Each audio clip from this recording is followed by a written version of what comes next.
নমস্কার, আমার নাম সন্ন্যাসী দে। আমি সুকুমার রায় সৎপাত্র কবিতাটি বলবো। শুনতে পেল পোস্তা গিয়ে, তোমার নাকি মেয়ের বিয়ে। গঙ্গারামকে পাত্র পেলে, জানতে চাও সে কেমন ছেলে? মন্দ নয় সে, পাত্র ভালো, রং যদিও বেজায় কালো, তারপরে মুখের গঠন অনেকটা ঠিক পেঁচার মতন।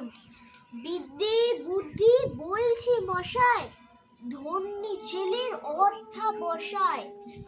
19টি বার ম্যাট্রিক এসে ঘায়েল হয়ে থামলো শেষে। বিষয় আশয় গরিব বেজায়, কষ্টে শিষ্টে দিন কেটে যায়। মানুষ তো নয়, ভাইগুলো তার একটা পাগল একটা গোয়াল, আর একটি সে তৈরি ছেলে, জাল করে নোট গেছেন জেলে। কনিষ্ঠটি তবলা বাজায়, যাত্রা দলে 5 টাকা পায়। গঙ্গারাম তো কেবল ভোগে পিলের জ্বর আর পাণ্ডু রোগে।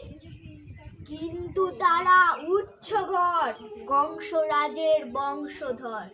শ্যামলাগিরি বন্য গ্রামে কি যেন হয় গঙ্গারামের। যাই হোক, এবার পাত্র পেয়ে এমন কি আর মন্দ ছেলে?